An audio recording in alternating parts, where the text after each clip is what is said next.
बिस्मिल्लाहिर्रहमानिर्रहीम।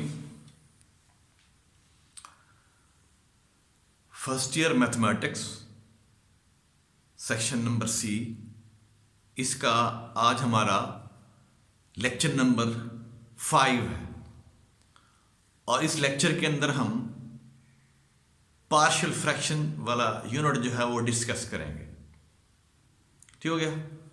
अब जैसा कि पार्शियल फ्रैक्शन के नाम से जाहिर है, पार्शियल लफ्ज़ जो है पार्ट से है, पार्ट्स, और फ्रैक्शन मीन जो है जिसे हम फ्रैक्शन जैसे 1/3 है, नंबर्स में 5/7 है, ठीक है जी। और अलजेब्रिक फंक्शन में हमारे पास 2/x+2 हो गया, ठीक है जी। 1/x-1 हो गया, ठीक है जी। 3x/x-1 × x+2 हो गया, ठीक है।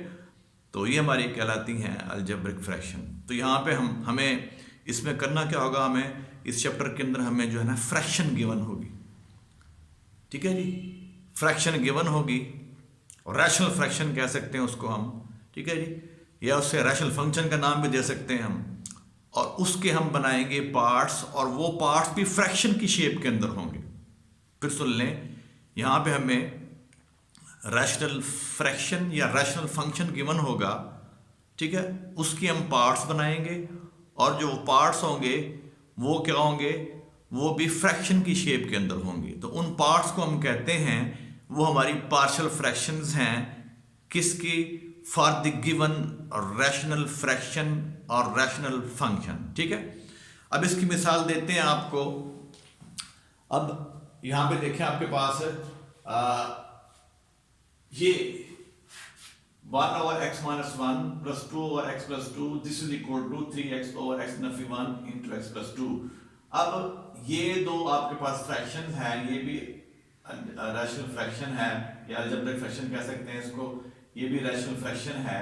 अब जब इन दोनों का सम लेंगे, आप इसको सिंप्लीफाई करेंगे, इनका एलसीएम लेके, तो this is equal to 3x/x-1 × x+2, ठीक हो गया। अब हम कहेंगे इन दोनों को कहेंगे कि these are the partial fractions, यानी पार्ट्स हैं और फ्रैक्शन की शेप के अंदर हैं। किसके पार्ट्स हैं? वो इस रैशनल फंक्शन के या रैशनल फ्रैक्शन के जो है ना, ठीक है जी, पार्ट्स हैं। इसके ये दोनों पार्ट्स कहलाएंगे, ठीक है जी। ये दोनों इस फ्रैक्शन के क्या कहलाएंगे? पार्ट्स कहलाएंगे। और ये खुद फ्रैक्शन की फॉर्म में, इन्हें कहेंगे these are the partial fraction. ये दोनों कहलाएंगे partial fraction for this rational fraction. Clear हो गया?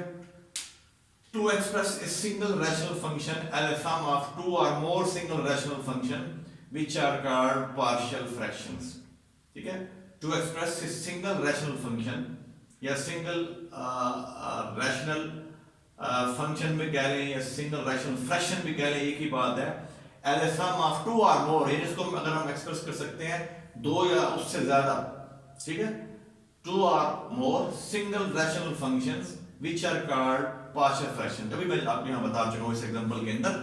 तो यहाँ पे ये दो हमारी कहलाएंगे पार्शियल फ्रैक्शन। किसके लिए? फॉर दिस रैशनल फ्रैक्शन, इसके लिए कहलाएंगे। फिर देखें नेक्स्ट और चीज, expressing a rational function as a sum of partial fraction is called partial fraction resolution. Expressing a rational function या rational fraction as a sum of partial fraction, यानी इसकी इस एग्जांपल में ये दोनों इसकी कहलाएंगे पार्शियल फ्रैक्शन। किसके लिए? इस रैशनल फ्रैक्शन के लिए ये दोनों कहलाएंगे इसकी, ये पार्शियल फ्रैक्शन है। तो वही कह रहा है expressing a rational function as a sum of partial fractions is called partial fraction resolution. क्यों गया? तो इस चैप्टर के अंदर हमने क्या करना होगा, हमें जो है ना एक फ्रैक्शन गिवन होगा, रैशनल फ्रैक्शन गिवन होगा या रैशनल फंक्शन गिवन होगा, और उसके हमने बनाने होंगे पार्ट्स, और वो पार्ट्स भी फ्रैक्शन की शेप के अंदर होंगे, ठीक है। तो ये जो प्रोसेस है इसे हम कहते हैं पार्शियल फ्रैक्शन रिजॉल्वेशन। अब यहां सबसे पहले हम डिस्कस कर लेते हैं हमारे पास रैशनल फंक्शन और रैशनल फ्रैक्शन जो है वो क्या है। तो पहले हम डिस्कस करते हैं रैशनल फ्रैक्शन, ठीक है जी। अब जो रैशनल फ्रैक्शन है, कोशेंट ऑफ टू पोलिनोमियल, दो पोलिनोमियल का जो है कोशेंट। पोलिनोमियल कौन थे? ये p of x और q of x, ये जो कोशेंट हो गया p of x और q of x where q x is non zero, ठीक है। और इनमें यह है कि इनमें कोई चीज कॉमन ना हो, विच हैज नो, यानी ये जो आपके पास ये पोलिनोमियल का जो क्वोशंट है, ठीक है, पी एक्स पोलिनोमियल है, क्यू एक्स पोलिनोमियल है, they have no common factor, इनमें कोई चीज कॉमन ना हो, ठीक है। तो quotient of the form this, ठीक है, इज कॉल्ड, इसे कहेंगे हमारे पास ये रैशनल फ्रैक्शन है या रैशनल फंक्शन है। अब इसकी जो है हमारे पास दो टाइप्स हैं, दो कैटेगरीज हैं। एक हमारे पास है प्रॉपर फ्रैक्शन या प्रॉपर फंक्शन, रैशनल फंक्शन, ठीक है जी, और दूसरा है इम्प्रॉपर फ्रैक्शन या इम्प्रॉपर रैशनल फ्रैक्शन, ठीक है। अब प्रॉपर में क्या होगा, प्रॉपर हमारे पास जो क्वोशंट है पी एफ एक्स और क्यू एफ एक्स, इसमें क्यू एक्स जो है नॉन जीरो होगा, और इसमें प्रॉपर में होगा कि ये जो पोलिनोमियल है, जो आपका पोलिनोमियल न्यूमरेटर में है, इसकी डिग्री जो है कम होगी than the polynomial in denominator, यानी इसकी डिग्री कम होगी, इसकी डिग्री ज्यादा होगी। तो उस वक्त हम कहेंगे हमारे पास ये जो फ्रैक्शन है ये क्या है, ये प्रॉपर है। अब ये इसकी एग्जांपल है, यहां देखिए इसकी डिग्री क्या है, ठीक है जी, जीरो है, यहाँ डिग्री क्या है, वन है, यहाँ पे देखिए इसकी डिग्री क्या है, वन है, इसकी डिग्री क्या है, टू है, यहाँ पे इसकी डिग्री क्या है, इस न्यूमरेटर की दो है, और यहाँ जो आपका डिनोमिनेटर है यहाँ पे डिग्री इसकी क्या है, थ्री है। तो ये तीनों हमारी एग्जांपल्स हैं किसकी, प्रॉपर फ्रैक्शन के लिए, ठीक है जी। या प्रॉपर रैशनल फ्रैक्शन भी कह सकते हैं उसको, प्रॉपर रैशनल फ्रैक्शन भी कह सकते हैं। अब इसकी दूसरी टाइप जो है दिस इज इम्प्रॉपर फ्रैक्शन, ठीक है जी, इम्प्रॉपर रैशनल फ्रैक्शन, ठीक है जी। तो इसमें क्या होगा, हमारे पास ये जो पी एफ एक्स और क्यू एफ एक्स है, ये जो पोलिनोमियल इन दी न्यूमरेटर है, इसकी डिग्री बड़ी होगी या ज्यादा होगी किससे, than the degree of the polynomial in denominator, यानी इसकी डिग्री जो है, जो पी एफ एक्स है, इसकी डिग्री क्या होगी, वो बराबर हो सकती है इसके, ठीक है जी। और दूसरी ऑप्शन क्या है कि इसकी डिग्री बड़ी होगी, जो न्यूमरेटर है इसकी डिग्री बड़ी होगी किससे, than the polynomial in the denominator, यानी इसकी डिग्री कम होगी, इस डिग्री बड़ी होगी किससे, इससे, या यूं होगा कि इसकी डिग्री, दोनों ऑप्शन इसमें मौजूद हैं कि इसकी डिग्री जो है और इसकी दोनों डिग्री जो है वो बराबर होगी, इसकी डिग्री आपस में बराबर होगी। तो दोनों सूत्रों में हम कहेंगे जब इसकी डिग्री बराबर आ जाएगी, इसकी डिग्री ज्यादा होगी इससे, तो हम कहेंगे हमारे पास जो फ्रैक्शन है, जो क्वोशंट है p of x Q of x, this is improper fraction या इम्प्रॉपर रैशनल फ्रैक्शन। तो इसको हम यूं भी इसके एग्जांपल लिख हो सकती है, जैसे हमारे पास ये x square Nafi 3 divide by 3x + 1।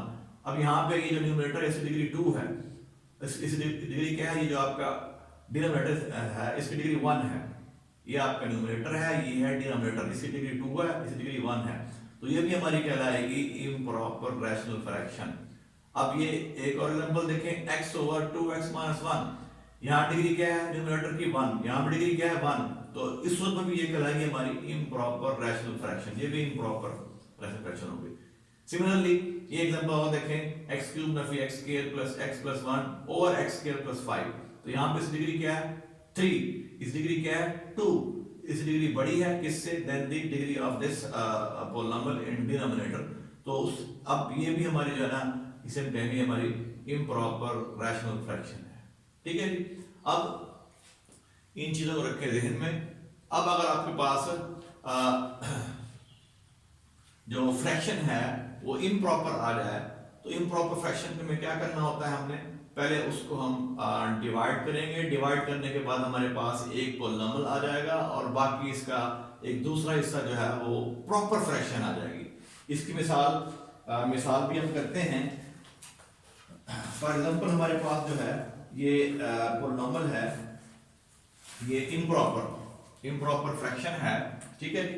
अब इसकी मिसाल हम यूं देते हैं आपको कि हमारे पास let's say this is 3x² + 1 divide by x - 2।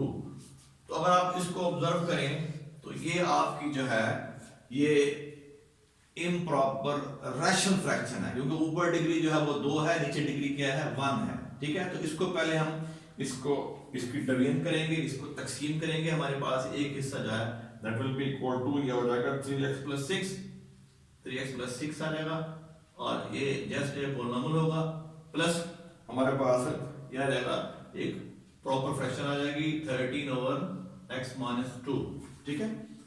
तो अब ये हमारे पास जो है इम्प्रॉपर फ्रैक्शन थी, इम्प्रॉपर रैशनल फ्रैक्शन थी, तो इसको आपने पहले तकसीम किया, तकसीम करने के बाद ये हमारे पास एक हिस्सा पॉलिनॉमियल आ जाएगा, और ये जो हिस्सा है that will B A proper rational fraction, ठीक हो गया। अब होगा क्या, हम इसकी बना लेंगे पार्शियल फ्रैक्शन, इसकी, ठीक है, और उसमें ये ऐड कर देंगे, तो that will become the partial fraction of this improper rational fraction, ठीक हो गया। तो अब हम इसको, इसकी पार्शियल फ्रैक्शन यानी सिंगल, ये जो आपको रैशनल फ्रैक्शन गिवन होगी, इसको आपने किस तरह जो है वो रिजॉल्व करना है पार्शियल फ्रैक्शन के अंदर, इसके इसका हम वर्ग में रूल करेंगे और इसके मुख्तलिफ केस जो है वो डिस्कस करेंगे, ठीक हो गया ये।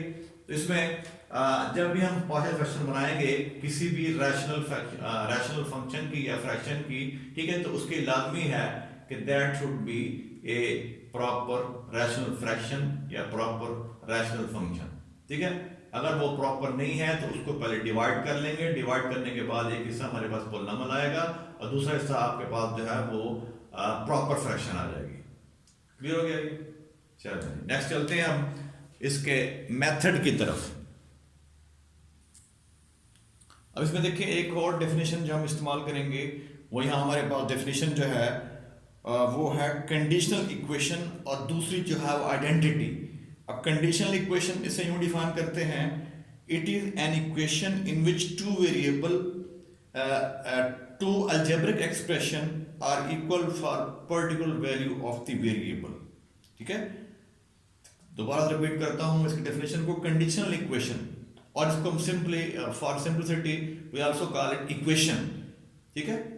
तो क्या है, कह रहा है it is an equation in which two variable two algebraic expression are equal for particular value of the variable. जबकि जो हमारे पास आइडेंटिटी है, it is an equation which hold for all value of the variable, ठीक है। तो ये हम यहाँ पे ये दो डिफरेंट ये भी डिस्कस कर लेते हैं, जो इनको भी हम आगे इस्तेमाल करेंगे इसी चैप्टर के अंदर। पहले नंबर पे है कंडीशनल इक्वेशन और इक्वेशन, ठीक है। तो ये क्या हमारे पास ऐसा एक्सप्रेशन जिसके अंदर, ऐसा एक्सप्रेशन जिसके अंदर साइन ऑफ इक्वलिटी आ जाए, और वो एक्सप्रेशन जो है x की पर्टिकुलर वैल्यूज के लिए जो है वो ट्रू हो, वैलिड हो। जबकि जो आइडेंटिटी जो है इसमें ये जो आपकी जो इक्वेशन होगी, ठीक है, और इसके अंदर हम जो है ना आइडेंटिटी के लिए ये तीन जो है वो साइन लाइन जो है वो डालेंगे इसके उसको शो करने के लिए कि हमारी आइडेंटिटी है, ठीक है। जैसे यहाँ पे शो किया हुआ है कि a plus B into X, ठीक है जी। अब ये sign, this is sign for identity notation, and this is equal to ax plus bx, और ये जो आइडेंटिटी होगी ये x की तमाम वैल्यूज के लिए ट्रू होगी, वैलिड होगी। जबकि जो इक्वेशन है वो x की पर्टिकुलर वैल्यू के लिए ट्रू होती है। अब यहाँ पे इस केस में जो इक्वेशन है 2x इज इक्वल टू 3, इसे कंडीशनल इक्वेशन भी कहेंगे, ये सिर्फ x इज इक्वल टू 3/2 के लिए वैलिड है, ट्रू है। जबकि ये जो इक्वेशन है आपकी, ये कंडीशनल इक्वेशन जो है x के plus x into 6 is equal to 0 which is true only for x is equal to 2 minus 3, ठीक है। और जबकि आइडेंटिटी जो है that will be true for all value of the variable, ठीक है। तो इस वजह से हम इसे कह रहे हैं, ये जो इक्वेशन है इसे हम कह रहे हैं हमारी आइडेंटिटी है। आइडेंटिटी के लिए हम ये साइन यूज करेंगे, ठीक है, तीन लाइनें, और इक्वेशन के लिए यहाँ पे दो लाइनें जो है साइन ऑफ इक्वलिटी जैसे बोलते हैं वो हम डालेंगे दो अलजेब्रिक एक्सप्रेशन के दरमियान, ठीक हो गया। तो ये भी इसको भी हम थोड़ा सा साथ लेके चलते हैं, आगे इसको इस्तेमाल करेंगे। अब नेक्स्ट देखिए हमारे पास है resolution of a rational fraction p of x over q of x into partial fraction, ठीक है। तो इसका पहला केस हम डिस्कस कर रहे हैं। तो पहले केस में ये है कि जब आपके पास ये जो q of x है, यानी जो आपके पास पॉलिनॉमियल फंक्शन है, ठीक है जी, किसके अंदर, in the denominator of this rational fraction, this polynomial function has only non-repeated linear factor, ठीक है जी, like this q of x जो है इसके अंदर जो फैक्टर हो वो क्या हो, नॉन रिपीटेड हो और लीनियर हो। लीनियर से मुराद दिया हमारे पास उन जो फैक्टर्स हैं उनमें x की बार 1 होगी, ठीक है।